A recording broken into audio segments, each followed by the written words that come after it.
धामी का रौद्र रूप, कांप उठे हिंसा के दंगाई, मोबाइल बंद करके भाग रहा अब्दुल, मास्टरमाइंड का एनकाउंटर जल्द। नमस्कार, कैपिटल टीवी में आपका स्वागत है और मैं आपके साथ प्रिया बिस्ट। अब वक्त हो चला है ऐसे मुद्दों पर विस्तार से बात करने का जो जनता, राज्य, देश और पूरी दुनिया पर असर डालते हैं।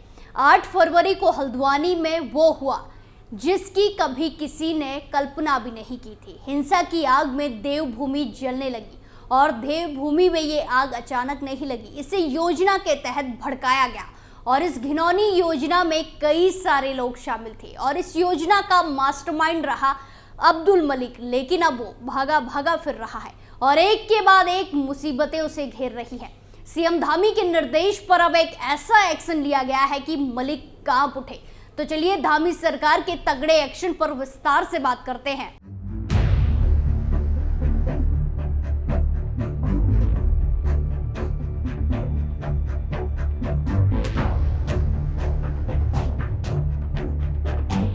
पाप का घड़ा भर जाता है तो फिर सिर्फ पापों की सजा ही मिलती है, चाहे कहीं भी छुप जाएं, भाग जाएं, लेकिन एक दिन सबका हिसाब होना है।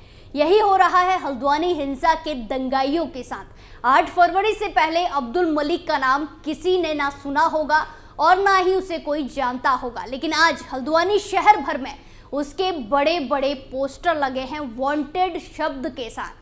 एक के बाद एक तगड़ी कार्रवाई उस पर हो रही है, लेकिन जो कार्रवाई आज हो रही है उसकी चेतावनी सूबे के मुख्यमंत्री धामी ने हिंसा होते ही दे दी थी।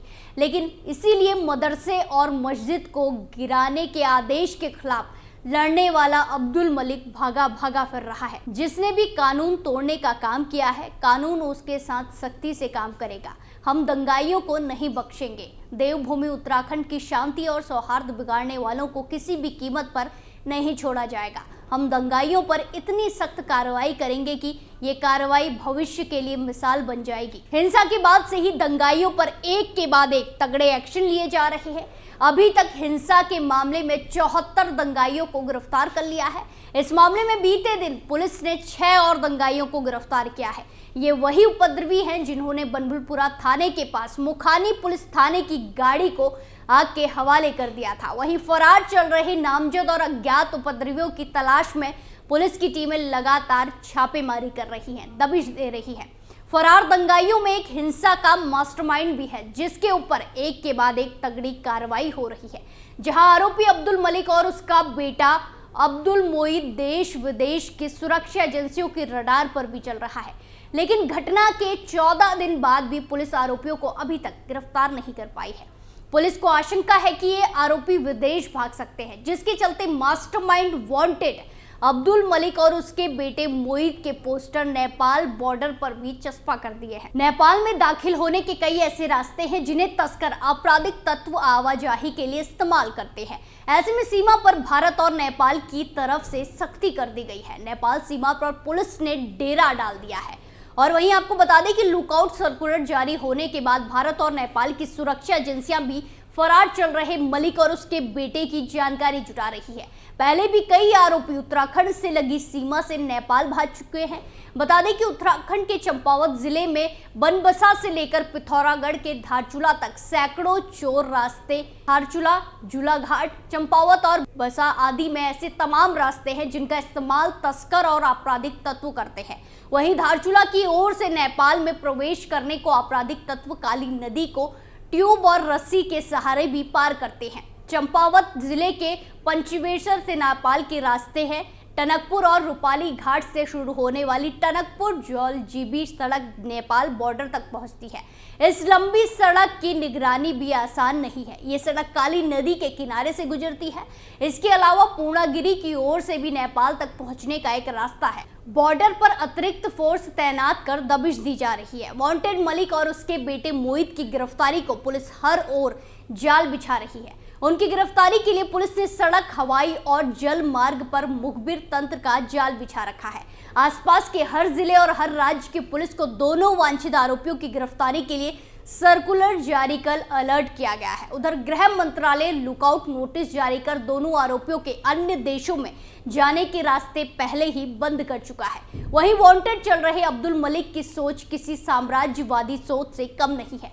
रसूखदार मलिक का अकेले हल्द्वानी ही नहीं, अरबों का कारोबार बाहर भी है। अब नई बात सामने निकल कर ये आई है कि मलिक जिन शैक्षणिक संस्थानों के माध्यम से हर साल करोड़ों की कमाई कर रहा था, उसमें एक शिक्षक संस्था मरियम कॉलेज है, जहां के स्टाफ को 6 महीने से सैलरी तक नहीं दी गई है। मलिक की एक ऐसी संस्था भी है जो रजिस्ट्रेशन खत्म होने के बाद भी चल रही है, यानी जहां कहीं भी कारोबार हुआ वहां किसी न किसी तरह की धोखाधड़ी यानी कि झोल हुआ है, जिसके चलते अब्दुल मलिक पर लगातार शिकंजा कसता जा रहा है। और उसके साथ साथ उसकी पत्नी साफिया के बारे में भी नई जानकारी सामने आ रही है। आरोप है कि अब्दुल मलिक ने मरे हुए व्यक्ति को जिंदा दिखाकर सरकारी जमीन हड़पने की भी कोशिश की है।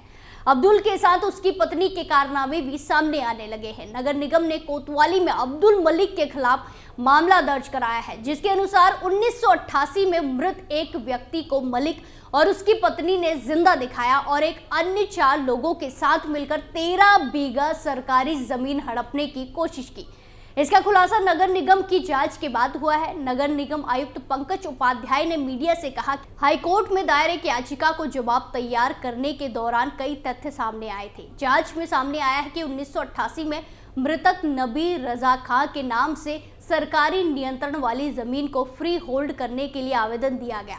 इतना ही नहीं, 2007 में भी जमीन के संबंध में कोर्ट में मृतक के नाम पर झूठे शपथ पत्र लगाकर रीट भी दाखिल की गई। इसके अलावा 1991 में नबी रजा खां की पत्नी साइदा बेगम खां, बेटे सलीम रजा खां, अख्तीर बेगम की तरफ से हल्द्वानी पालिका अध्यक्ष को एक पत्र देकर बताया गया कि नबी रजा खां की मौत 3 अक्टूबर 1988 को हो गई थी, लेकिन 2007 में अख्तरी बेगम नबी रजा खां के नाम से याचिका दायर की गई है। वहीं याचिका में जो शपथ पत्र लगाया गया है उसमें मृतक नबी रजा खां की उम्र 55 साल बताई गई है, जबकि नबी रजा खां की पहले ही मौत हो चुकी थी।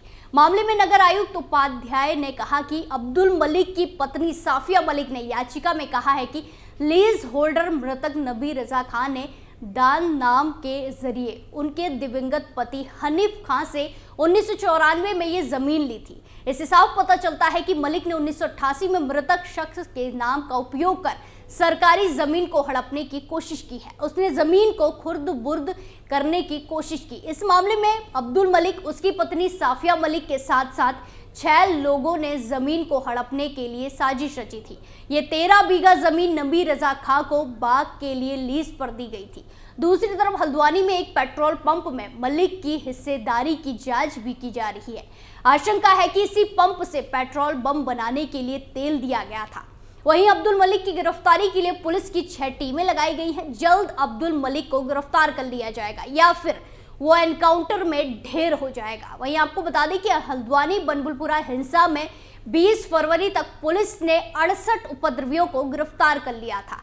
20 फरवरी को पुलिस ने 10 और उपद्रवियों को अरेस्ट किया, जिसमें से 2 वांटेड तस्लीम और वसीम भी शामिल है। दोनों के पास से पीएसी जवानों से लूटे गए 2 कारतूस भी बरामद किए गए हैं। इसके अलावा पेट्रोल बम बनाने के लिए पेट्रोल की सप्लाई करने वाला अरबाज भी पुलिस की गिरफ्त में आ चुका है। ऐसे में 21 फरवरी को पुलिस ने अन्य उपद्रवियों को गिरफ्तार किया, जिनकी संख्या 6 थी। वहीं नैनीताल पुलिस बनबुलपुरा हिंसा में अभी तक कुल 74 उपद्रवियों को गिरफ्तार कर चुकी है। वहीं दंगाइयों के पोस्टर भी शहर भर में लगाए गए हैं। इस दंगे के सरगना अब्दुल मलिक और उसके बेटे के घर को पुलिस ने पहले ही कुर्क कर लिया है। राज्य से जुड़े नेपाल बॉर्डर पर मलिक और उसके बेटे मोहित के पोस्टर चस्पा कर दिए हैं। दोनों देश विदेश की सुरक्षा एजेंसियों की रडार पर चल रहे हैं।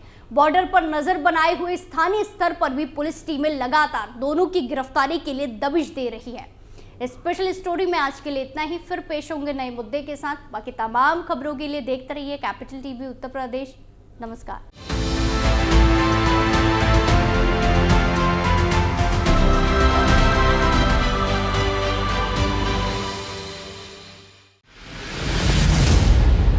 मैं राजनीति करता नहीं, पर राजनीति को बहुत गहरे तक समझता हूं। मैं लोगों के बीच रहता हूं, लोगों के मन को अच्छे से जानता हूं।